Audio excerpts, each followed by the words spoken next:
প্রবাসীর সুন্দরী স্ত্রীকে বাড়িতে রেখে গিয়েছিল প্রবাসী। বাড়িতে থেকে সেই স্ত্রী পরক্রিয়া করার পর সেই পরক্রিয়া প্রেমিক তার স্ত্রীকে এই পৃথিবী থেকে বিদায় করে দিল বাথরুমের ওড়না পেঁচিয়ে। প্রিয় দর্শক, আজকে বিস্তারিত জানাবো এই ভিডিওতে। মানিকগঞ্জের সিংহের উপজেলায় আবারও এমন একটা ঘটনা ঘটেছে, যেই পরকীয়া ঘটনার কারণে এই পৃথিবী থেকে নিজেকেই বিদায় নিতে হলো।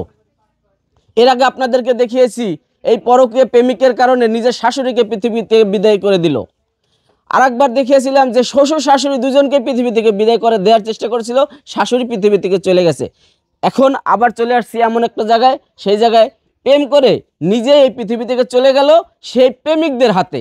প্রেমিকদের বলছে এই কারণে সে দুইটা ছেলের সাথে প্রেম করেছে, যার কারণে ওই দুইটা প্রেমিকের সাথে তাদের দ্বন্দ্বের কারণেই প্রবাসী স্বামী কিন্তু প্রবাসে রয়েছে, কিন্তু বাংলাদেশে দুই প্রেমিকের জেরাজেরিতে নিজে এই জীবনটা শেষ হয়ে গেছে। তো এই ঘটনাটা পরিপূর্ণভাবে আসলে আমরা জানতে এসেছি, এখানে ঘটনা কি হয়েছিল সেই বিষয়টা আমি আপনাদেরকে জানাবো।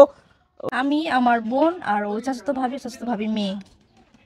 মানে যে মারা গেছে তার ছোট একটা সন্তান আছে? হ্যাঁ, 7 বছর। 7 বছরের একটা মেয়ে আছে। তার স্বামী কোথায় থাকে? বিদেশে। কোন জায়গায়? সৌদিতে থাকে। কত বছর আগে গেছে? সৌদিতে গেছে 4 বছর আগে। 3 বছর পর ছুটি পায়, 40 দিনের ছুটি পায় বাসায় আসছিল, আবার 1 বছর ধরে গেছে, আবার আজকে আসতেছে এই কাহিনী শোনার পরে। আচ্ছা, তাদের বিয়ে হয়েছিল কত বছর? বিয়ে হয়েছে 10 বছর। 10 বছরের সংসার। আচ্ছা, শুনলাম যে পরকীয়ার যে ঘটনাটা ঘটে গেছে, আসলে পরকীয়ার ঘটনাটার ব্যাপারে কি জানেন একটু বলবেন?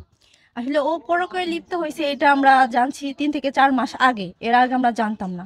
তো মানে যে মাহাদি নামের একটা ছেলে আছে আর একটা হলাম রনি নামের ছেলে, এই দুইটা ছেলের কথা আমরা জানতে পারছি। মাহাদি নামের ছেলে ওর ফোন হ্যাক করছে। হ্যাক করার পর ও দেখছে যে আরো আরেক ছেলের সাথে ও কথা বলছে। তো এগুলো দেখার পর ও সব স্ক্রিনশট নিছে, নিয়া তারপরে ওর হাজবেন্ডের কাছে পাঠাই দিছে। মানে সে প্রবাসে থাকে, সেই প্রবাসে স্বামীর কাছে ফ্ল্যাশ করে দিছে যে আপনার স্ত্রী আরেকজনের সাথে করে, আমার সাথে এসব করে। তো পাঠাই দেওয়ার পরে আমার ভাইয়া তো অনেক ভয় কান্নাকাটি শুরু করেছে যে আমি ওকে এত ভালোবাসি, ও কেন এই কাজটা করলো, ওকে তো আমি অনেক বিশ্বাস করতাম। তো এরকম কিছু এসব করার পর তারপর আমরা জানতে পারছি, ফ্যামিলিকে জানাইছে আমার ভাইয়া। তো এরকম কিছু হওয়ার পর তো ওর ফ্যামিলি থেকে মানুষ ডাকাইছে, ওর বাবা মাকে ডাকাইছে। ডাকানোর পর বলছে যে আপনার মেয়ে এগুলো করছে। তো তখন ওর মার সামনে আমার বড় আপু জিজ্ঞাসা করছে তুমি কি এগুলো করছো? তখন ও স্বীকার গেছে যে হ্যাঁ আপা, আমি তো করে ফেলছিলাম, আমি তখন না বুঝে করে ফেলছিলাম, আমার ভুল হয়ে গেছে, আমাকে ক্ষমা করে দেন। তো এসব কিছু বলছে যে আমি ভালো হয়ে যাব, আমি এসব কাজ আর কখনো করবো না। তো এসব বলছে, বলার পরে তারপর আমরা এই বাসায় থেকে বাপের বাসায় ওকে পাঠাই দিছি। তারপরে 10 থেকে 15 দিনের মতো বাবার বাসায় ছিল। তো আমার ভাইয়া তখন বলতেছে যে আমার একটা মেয়ে আছে, ওকে যদি আমি ছেড়ে দেই তাহলে আমার মেয়ের কি হবে, হ্যাঁ মেয়ের কি হবে। এই ভাইবা ওকে আবারও সবকিছু ক্ষমা করে দিয়ে সবকিছু মেনে নিয়ে তারপরে হইলাম ওকে আবার বাসায় ফিরাই আনছি। তো ও আগে যে ফোনটা চালাইতো, ওই ফোনটা আর কি যে ছেলের সাথে, যে ওই মাহাদি নামের ছেলে, ওই ছেলেকে বকাঝকা করার জন্য, এই ছেলে কেন এসব করলো, এর জন্য ওর বাবা, ওর মা আর ওকে নিয়ে ওই ছেলের কাছে গেছিল, যাতে পরবর্তীতে যাতে ও এরকম ও বলছে যে এগুলো ভাইরাল করে দেব। ভাইরাল বলতে যে ওর কাছে ভিডিও ছিল, তারপরে পিকচার ছিল, নেগেটিভ পিকচার গুলো ছিল। তো বলছে যে এগুলো ভাইরাল করে দিবে। তো এই থ্রেটটা দেওয়ার পরে ওর বাবা মা ওকে সাথে করে নিয়ে ওই ছেলের কাছে গেছে। ছেলের কাছে গিয়ে হয়তো বা ছেলের সাথে কথা বলছে। ওইখানে কি কথা হয়েছে আমাদের ফ্যামিলিকে কিছু বলে নাই, আর আমরা ওভাবে কিছু জিজ্ঞাসা করিনি যে হয়তো বা ও স্বীকার করছে যে আমি ভালো হয়ে যাব, আবার এগুলো জিজ্ঞাসা করলে হয়তো কষ্ট পাবে, এজন্য আমরা কিছুই জিজ্ঞাসা করিনি যে কি হয়েছে ওইখানে না হয়েছে। তো ও আসছে, বাসায় আসার পরে ওর মা বাবাকে নিয়ে আসছে। আসার পরে আমার চাচার ঘরে যায়, আমার চাচা চাচির পা ধরে ক্ষমা চাইছে। ক্ষমা চাওয়ার পরে বলছে আমাকে ক্ষমা করে দেন, আমি এইসব কাজ আর কখনোই করবো না।